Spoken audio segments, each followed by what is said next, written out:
दोस्तों, अगर आप प्रयागराज में लगे माघ मेले में जाना चाहते हैं या वहां जाने की सोच रहे हैं, आपको वहां जाने से पहले वहां के बारे में कुछ जानकारी चाहिए तो यह वीडियो उसी टॉपिक के बारे में है। माघ मेला कब आयोजित होता है, माघ मेला कहां पर लगता है और माघ मेला हम जाएं कैसे, इन सब टॉपिकों के बारे में A to Z बात होगी। तो चलिए वीडियो की शुरुआत करते हैं। मेरा नाम है सौरभ सिंह और आप देख रहे हैं जर्नी फील।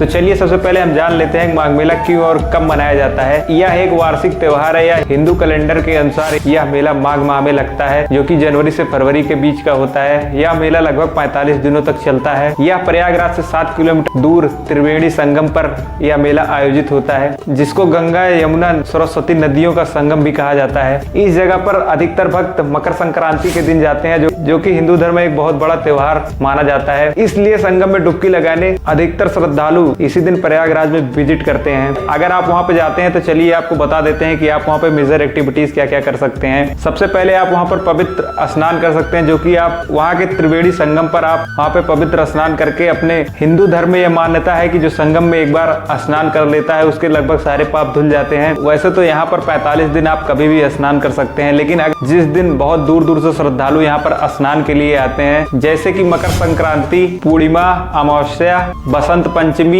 माघ पूर्णिमा और इसके अंतर्गत महाशिवरात्रि भी आती है। इस दिन यहाँ पर श्रद्धालुओं की संख्या बहुत ज्यादा होती है। यहाँ पे इस दिन श्रद्धालु बहुत दूर दूर से स्नान करने के लिए आते हैं। दूसरे स्थान पर सैयदान आता है। सैयदान मेनली यहाँ पे 10 से 15 दिन कल्पवास करके फिर अपने पंडा को वहाँ पे उपहार स्वरूप कुछ भेंट दी जाती है। इसी प्रोसेस को सैयदान कहते हैं। मान्यता है कि इसको करने से माँ गंगा और परमपिता की कृपा हमेशा बनी रहती है, इसलिए यहाँ पर लगभग लोग इस प्रोसेस को करते हैं। तीसरी एक्टिविटी जो आप माघ मेला में कर सकते हैं, जो कि हवन है। वहाँ पे कुछ दूरी पर यज्ञ होते रहते हैं, वहाँ पर जाकर आप हवन पूजन कर सकते हैं, जिसको वहाँ के साधु द्वारा कराया जाता है, जो कि साधुओं के मंत्र उच्चारण से आपकी नेगेटिव एनर्जी खत्म होती है और आप बहुत ज्यादा पॉजिटिव फील करते हैं। चौथे स्थान पर अर्घ आता है। वहाँ पे भोर में स्नान करके श्रद्धालु सूर्य देवता को अर्घ चढ़ाते हैं। मान्यता यह है कि इसको करने से सूर्य देवता की कृपा हमेशा हमारे ऊपर बनी रहती है। और यहाँ पर पांचवी एक्टिविटीज जो आप कर सकते हैं, अन्नदान। अन्नदान बहुत ही बड़ा दान होता है। यहाँ पे अन्नदान करने से आपका घर हमेशा सुख समृद्धि से भरा रहता है, जिसमें आप यहाँ पे जो गरीब रहते हैं उनको अन्नदान कर सकते हैं, यहाँ के साधु संत को अन्नदान कर सकते हैं। माँ गंगा में आप अक्षत चढ़ाकर भी अन्नदान कर सकते हैं और उनका आशीर्वाद प्राप्त कर सकते हैं। तो ये 5 धार्मिक कार्य हैं जो कि आप माघ मेले में जाते हैं तो कर सकते हैं। इसको करने के पश्चात जब आप वहाँ से वापस आएंगे, आपको एक नई एनर्जी फील होगी। तो चलिए अब हम रियल मुद्दे की बात कर लेते हैं कि हम वहाँ पे जाएं कैसे। दोस्तों, अगर आप माघ मेले में आना चाहते हैं तो प्रयागराज एक ऐसी सिटी है कि आप यहाँ पर किसी भी माध्यम से आ सकते हैं। यहाँ पर आप बाई एयर,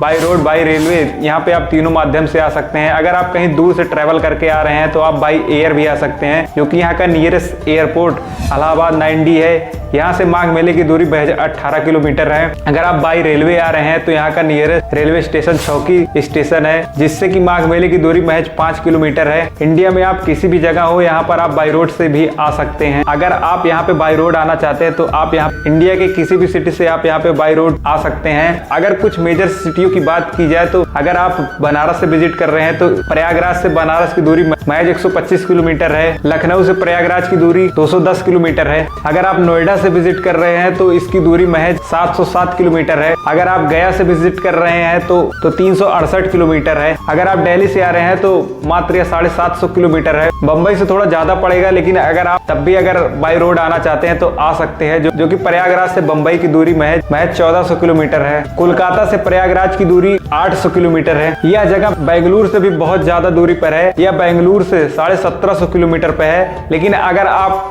एक बार ठान लिए हैं कि आपको रोड से आना है तो आपके लिए यह दूरी बहुत ज्यादा नहीं होगी। तो आप 3 वे से माघ मेला में आप विजिट कर सकते हैं और यहाँ की खूबसूरती का आप लुत्फ उठा सकते हैं। तो चलिए आपको बता देते हैं कि 2023 में यह मेला कब से आयोजित होने वाला है। वैसे तो यह मेला सुचारू रूप से चालू हो गया है, लेकिन इसकी ऑफिशियल डेट 6 जनवरी से 18 फरवरी तक है, जो कि यह 45 दिनों तक चलने वाला है। इस मेले में भारत के कोने कोने से साधु संत और यहाँ पर बहुत ही ज्यादा श्रद्धालु आते हैं। अगर आपको यहाँ की आस्था और श्रद्धा देखनी हो तो आप माघ मेले में जरूर विजिट करें। यहाँ पे आपको इंडियन कल्चर को बहुत ही गहराई से जानने का मौका मिलेगा। तो मेरा रिकमेंडेशन रहेगा कि अगर आप इंडियन कल्चर को अंदर से जानना चाहते हैं तो माघ मेले में जरूर विजिट करें। तो आई होप हमारी यह जानकारी आपके जरूर काम आएगी अगर आप माघ मेले में विजिट कर रहे हैं तो। अगर हमारी वीडियो आपको अच्छी लगी हो तो एक लाइक जरूर करके जाइएगा। अगर आपको ट्रैवल रिलेटेड और कोई क्वेरी रहती है तो मुझे इंस्टाग्राम पे आप @traveler सौरभ के नाम से मेरा अकाउंट है, आप वहाँ पे फॉलो कर सकते हैं। और अगर आप चैनल पे नए हो तो चैनल सब्सक्राइब किए बिना ना जाएं।